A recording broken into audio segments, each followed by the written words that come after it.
I never thought a cardboard box could change everything. It was just sitting there on my porch when I got home from my double shift at the diner, looking innocent enough against the faded welcome mat I'd been meaning to replace for months.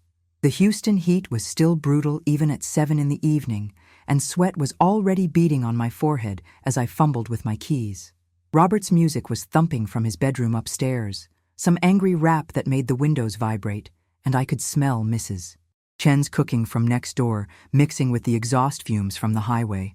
Just another Tuesday in my chaotic life as a single mom trying to keep it all together. The box wasn't addressed to anyone, just plain brown cardboard with no markings, except for some tape that looked like it had been applied hastily. My first thought was that Amazon had delivered to the wrong house again, which wouldn't be the first time in our neighborhood where half the house numbers were either missing or hanging crooked. I kicked off my work shoes right there on the porch, feeling the relief as my aching feet touched the cool concrete. The weight of another 14-hour day pressed down on my shoulders like a lead blanket, and all I wanted was to collapse on the couch with a cold beer and pretend that the stack of bills on my kitchen counter didn't exist. But something about that box bothered me. Patricia from next door had been acting stranger than usual lately, and that was saying something for a woman who collected garden gnomes and talked to them like they were real people. I'd seen her peeking through her curtains more often, watching my house with those sharp little eyes of hers. Yesterday, she'd cornered me by the mailbox and started rambling about secrets that needed to come out and how the truth always finds a way. I'd nodded politely and escaped as quickly as possible, chalking it up to another one of her eccentric episodes. Patricia had always been odd, but harmless enough. The front door stuck like it always did, requiring that special combination of lifting and pushing that I'd mastered over the 3 years we'd lived here. The house wasn't much, a small 2-bedroom rental in a neighborhood that real estate agents politely called transitional. But it was ours. Robert's backpack was thrown carelessly by the stairs, his soccer cleats still muddy from practice, and I could see the glow of his computer screen under his bedroom door. At 17, he was growing more distant every day, and I worried constantly about losing him to the streets, or worse. Being a single mom in Houston wasn't easy, especially when you were working 2 jobs just to keep the lights on. I set the box on the kitchen counter next to the pile of unpaid bills and stared at it while I grabbed a beer from the fridge. The cardboard was slightly damp from the humidity, and there was something about the way it had been taped that made my stomach twist with unease. The tape was clear packing tape, but it had been wrapped around the box multiple times, like whoever sealed it really didn't want it opened accidentally. My hands trembled slightly as I reached for it, though I told myself it was just exhaustion from another long day on my feet. The rational part of my brain said it was probably just Patricia being weird again, maybe returning something she'd borrowed months ago. But as I lifted the box, I felt something shift inside it, something that didn't sound like books or kitchen items. It was heavier than I'd expected, with an odd weight distribution that made me think of puzzle pieces rattling around loose. The sound sent a chill down my spine that had nothing to do with the air conditioning finally kicking in. I set it back down and took a long pull from my beer, trying to calm the sudden anxiety that was building in my chest. Patricia had left things before, usually baked goods that tasted like cardboard or handmade crafts that looked like they'd been assembled by a child, but never anything that felt this ominous. The kitchen felt too quiet suddenly, even with Robert's music still pounding upstairs and the familiar hum of the refrigerator. I found myself looking out the window toward Patricia's house, but her windows were dark except for the blue glow of what I assumed was her television. She'd lived next door for as long as anyone could remember, a spinster in her 60s who kept to herself except for those occasional bursts of strange conversation. The neighbors whispered that she'd never been quite right after her sister disappeared years ago, but I'd never paid much attention to neighborhood gossip. Now, staring at this mysterious box, I wondered if I should have listened more carefully. My phone buzzed with a text from my manager asking if I could pick up an extra shift tomorrow, and the reality of my situation crashed back down on me. Bills didn't pay themselves, and Robert would be starting his senior year soon, with all the expenses that came with it. I couldn't afford to waste time worrying about Patricia's latest eccentricity. Whatever was in the box could wait until after I'd figured out how to stretch this week's grocery money to last until Friday. I pushed the box to the back of the counter, behind the stack of bills, and tried to forget about the uneasy feeling that was settling in my stomach like a stone. Sleep didn't come easy that night. I kept thinking about that box sitting in my kitchen, and every time I closed my eyes, I could swear I heard something moving around inside it. By 3 in the morning, I gave up trying to sleep and padded downstairs in my old robe, telling myself I was just getting a glass of water. The house felt different in the darkness, full of shadows that seemed to shift when I wasn't looking directly at them. The box sat exactly where I'd left it, but somehow it seemed more menacing in the dim light from the street lamp filtering through the kitchen window. I stood there for a long moment, bare feet cold against the linoleum, debating whether I was brave enough or foolish enough to open it. The rational part of my brain kept insisting it was probably nothing. Maybe some old photos Patricia wanted to share, or books she thought I might enjoy. But the way she'd been acting lately, those strange comments about secrets and truth, made me wonder if there was something more sinister going on. I'd heard stories about people finding disturbing things left by neighbors, and Houston had its share of strange characters. The city was big enough that you could disappear into it completely, and sometimes I felt like that's exactly what I was doing, disappearing a little more each day under the weight of bills and responsibilities and the constant fear that I wasn't enough for Robert.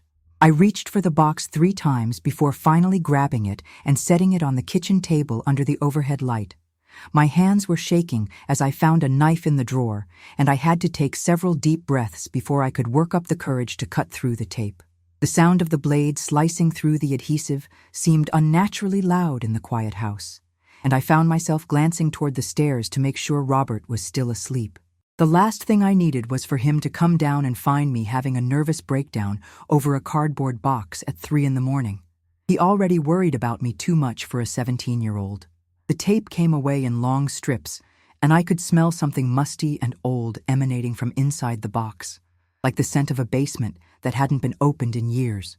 My heart was pounding so hard I could hear it in my ears as I slowly lifted the cardboard flaps.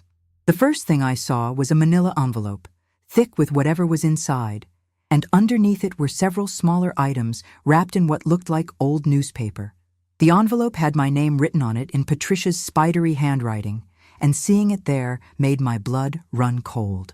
This wasn't some random delivery or mistake. Patricia had specifically intended for me to find this box. With trembling fingers, I opened the envelope and pulled out a stack of photographs. The first one made me gasp so loudly I had to clap my hand over my mouth to keep from waking Robert. It was a picture of a little girl, maybe 8 or 9 years old, with dark hair and a gap-toothed smile. She was wearing a yellow sundress and holding what looked like a stuffed rabbit. But it wasn't just any little girl. I recognized her face from the missing child posters that had been plastered all over Houston about 10 years ago. Emma Rodriguez, the girl who had vanished from a playground just a few miles from here, the case that had dominated local news for months before gradually fading from public attention. I flipped through the other photographs with growing horror. There were more pictures of Emma, some that looked like they might have been taken without her knowledge, and others that showed her with a woman I didn't recognize. But the most disturbing were the ones that seemed to have been taken after her disappearance. Grainy, distant shots of what might have been the same girl, older now, in places I couldn't identify. My hands were shaking so badly I could barely hold the photos, and I had to sit down before my legs gave out completely. This wasn't possible. Emma Rodriguez had been missing for a decade, presumed dead by most people, including the police who had eventually scaled back their search efforts. Underneath the photographs were other items that made my stomach churn with dread. A small pink hair clip that looked like it might have belonged to a child, a piece of fabric that could have been torn from clothing, and most disturbing of all, a handwritten note in what looked like a child's careful printing. "Help me," it said in purple crayon. And below that, an address I didn't recognize, but that was definitely somewhere in Houston. The paper was yellowed with age, and there were what looked like tear stains on it. I stared at that note for a long time, trying to process what I was seeing, trying to understand why Patricia would have these things and why she would give them to me. At the bottom of the box was a letter, folded neatly and addressed to me in Patricia's handwriting.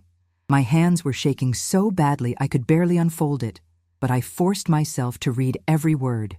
"Linda," it began, I know this will be hard to understand, but I can't keep these secrets anymore. I've been watching, and I know things about what happened to Emma Rodriguez.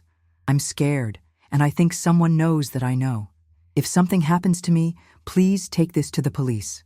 The truth needs to come out, and I trust you to do the right thing. Be careful. They're watching your house too now. Patricia. The letter was dated just 2 days ago, and at the bottom, she'd added a postscript that made my blood freeze. Check on me tomorrow. If I don't answer, call 911. I didn't sleep at all after reading Patricia's letter. I sat at my kitchen table until dawn, staring at those photographs and trying to make sense of what I was seeing. Every shadow outside seemed threatening, every sound made me jump, and I found myself checking the locks on the doors and windows multiple times. When Robert came downstairs for breakfast, I quickly shoved everything back into the box and tried to act normal, but I could tell he noticed something was wrong. He kept giving me those concerned looks that made him seem older than his 17 years. The same looks he'd been giving me since his father left, and I'd started working myself to exhaustion just to keep us afloat. "Mom, you look terrible," he said, pouring himself a bowl of cereal and studying my face with those dark eyes that reminded me so much of his father. "Did you sleep at all last night?" I wanted to tell him everything, to share this burden that was already weighing me down, like a physical presence on my chest, but I couldn't risk involving him in whatever this was. If Patricia was right, if someone really was watching our house, then the last thing I needed was to put my son in danger. So I lied, told him I'd just had trouble sleeping because of work stress, and sent him off to school with a kiss on the forehead and a promise that I'd try to get some rest. But rest was the last thing on my mind as I watched him walk down the street toward the bus stop, his backpack slung over one shoulder in that careless way that teenagers perfected. I waited until he disappeared around the corner, then grabbed the box and headed next door to Patricia's house. The morning air was already thick with humidity, and the sun was beating down mercilessly, even though it wasn't yet 8 o'clock. Patricia's yard looked more overgrown than usual, her garden gnomes standing guard among the weeds, like tiny sentinels. The newspaper was still lying on her front step, which struck me as odd because Patricia was usually up before dawn, puttering around her garden and talking to those ridiculous gnomes. I knocked on her front door and waited, listening for any sound of movement inside. The house was completely silent, no television, no radio, none of the usual sounds of someone getting ready for the day. I knocked again, harder this time, and called out her name. "Patricia, it's Linda from next door. I need to talk to you." Still nothing. I tried the doorbell, but it didn't seem to be working, and when I pressed my ear to the door, I couldn't hear anything at all. The silence was unnerving, especially after reading her letter about checking on her. I walked around to the back of the house, stepping carefully through the overgrown grass and trying to peer through the windows. The back door was slightly ajar, which immediately set off alarm bells in my head. Patricia was obsessive about security, always talking about keeping doors locked and being careful about strangers. She would never leave a door open, not even a crack. I called out again as I approached, my voice sounding thin and scared in the morning air. "Patricia, are you okay?" I pushed the door open slowly, and the smell that hit me made my stomach lurch. It was the smell of something that had been sitting in the heat too long, something organic and wrong. I covered my nose with my shirt and stepped inside, my heart pounding so hard I thought it might burst. The kitchen was a disaster. Chairs were overturned, drawers had been pulled out, and their contents scattered across the floor, and there were dark stains on the linoleum that I didn't want to think about too closely.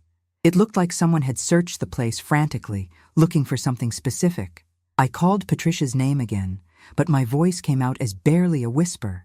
I forced myself to move deeper into the house, stepping carefully around the debris, following that terrible smell that was getting stronger with each step. The living room was in the same state of chaos, furniture overturned, papers scattered everywhere, her collection of garden gnomes smashed and broken on the floor.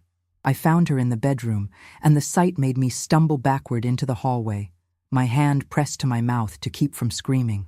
Patricia was lying on the floor beside her bed, her eyes staring sightlessly at the ceiling, her face a color that no living person should ever be. There was blood, more blood than I'd ever seen in real life, and the smell was overwhelming. I knew immediately that she was dead, had probably been dead for hours, maybe since yesterday. My legs gave out, and I slid down the wall to sit on the floor, shaking uncontrollably as the reality of the situation crashed over me. Patricia was dead, and whoever had killed her had been looking for something. The box. They'd been looking for the box that was now sitting in my kitchen, the box full of evidence about Emma Rodriguez's disappearance. Patricia had been right to be scared, and now she was dead because of whatever secrets she'd been keeping. I fumbled for my phone with trembling hands, trying to dial 911, but my fingers wouldn't work properly. When I finally managed to make the call, my voice was so shaky the dispatcher had to ask me to repeat myself 3 times. "There's been a murder," I managed to say, giving Patricia's address and trying not to look at her body. "Please hurry. I think I might be next." The police arrived within minutes, their sirens wailing through the quiet neighborhood and drawing curious neighbors out of their houses like moths to a flame. I sat on Patricia's front steps, wrapped in a blanket that one of the paramedics had given me, watching as they turned her house into a crime scene. Detective John Martinez was the lead investigator, a tall man with kind eyes who spoke to me in a gentle voice that somehow made everything feel even more surreal. When I told him about the box Patricia had left for me, his expression changed completely, and suddenly I found myself in the back of a police car, not under arrest, but for my own protection, as he explained it. "Mrs. Linda, I need you to understand how serious this situation is," Detective Martinez said, as we sat in my kitchen, the box open between us on the table. He'd put on latex gloves before touching anything, and I watched as he carefully examined each photograph, each piece of evidence that Patricia had collected. "Emma Rodriguez's case has been cold for 10 years. If your neighbor really had information about what happened to her, then whoever killed Patricia might come after you next." His words sent ice through my veins, and I found myself glancing toward the stairs, thinking about Robert at school, wondering if he was safe. The detective's phone rang constantly as more officers arrived to process Patricia's house and secure the scene. I could see them through my kitchen window, men and women in uniform moving in and out of her house like ants, carrying evidence bags and taking photographs. The whole neighborhood had turned into a circus, with news vans already starting to arrive and reporters setting up their cameras on the street. I felt exposed and vulnerable, like everyone was watching me, waiting to see what would happen next. Detective Martinez noticed my anxiety and closed the blinds, but it didn't make me feel any safer. "I need to ask you some difficult questions," he said, settling back into his chair and pulling out a notebook. "Did Patricia ever mention anyone who might have been threatening her?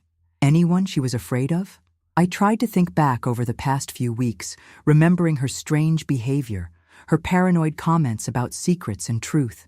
She'd mentioned being watched, but I'd assumed it was just her imagination, another one of her eccentric quirks.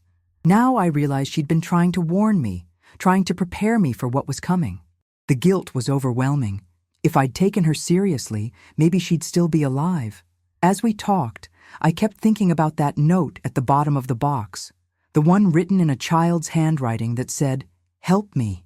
If Emma Rodriguez was still alive somewhere, if she'd somehow managed to survive all these years, then time was running out. Every minute we spent sitting here talking was another minute she remained trapped, another minute closer to whoever had killed Patricia, realizing that the evidence was now in police hands.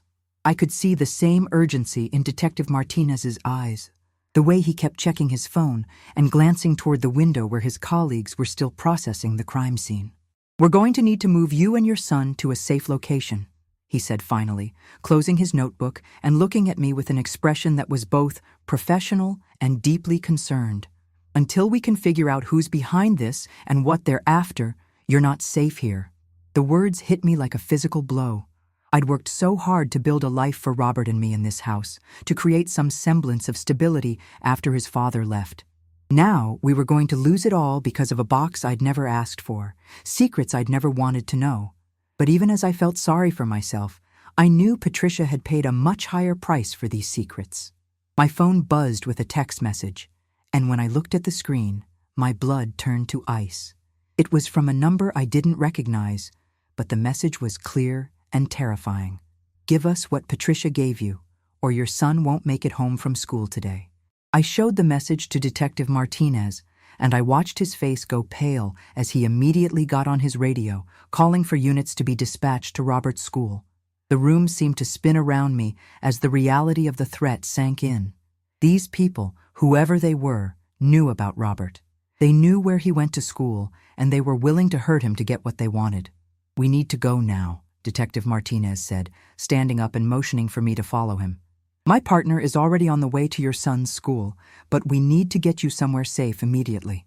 I grabbed my purse and the few personal items I could think of, my hands shaking so badly I could barely function. As we headed toward the door, I took one last look at my kitchen, at the life I was leaving behind, and wondered if I'd ever see it again. The box that had started all of this was now evidence in a police investigation, but the damage was already done.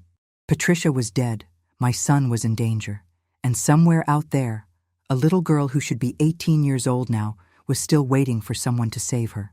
The safe house was a nondescript apartment across town, but it felt like a prison. Robert sat on the couch beside me, his face pale with shock after Detective Martinez had explained everything. "Mom, why didn't you tell me?" he asked, his voice cracking with emotion. I pulled him close, breathing in the familiar scent of his shampoo, trying to memorize this moment of safety. Outside, I could hear the distant sound of sirens, and I wondered if they'd found Emma Rodriguez yet, if that little girl was finally going home after 10 long years. 3 days later, Detective Martinez called with news that changed everything. They'd raided the address from the note in the box and found Emma, now 18, traumatized but alive. The people who'd taken her were part of a trafficking ring that Patricia had stumbled onto years ago, and her evidence had finally brought them down. "She's safe now," he told me over the phone, his voice thick with emotion, "and the people who killed Patricia are in custody. You can go home." I cried then, for Patricia, for Emma, for all the years that had been stolen from everyone involved. A month later, I stood in my kitchen making breakfast for Robert, the morning sun streaming through windows that no longer felt threatening. The box was gone, entered into evidence that would help convict Emma's captors, but its impact would stay with me forever. Patricia's house next door was empty now, a for sale sign swaying in the Houston breeze, but sometimes I swear I can see her in the garden, tending to her gnomes and keeping watch over the neighborhood. Emma Rodriguez was getting the help she needed, slowly rebuilding a life that had been stolen from her, and somehow that made Patricia's sacrifice feel meaningful.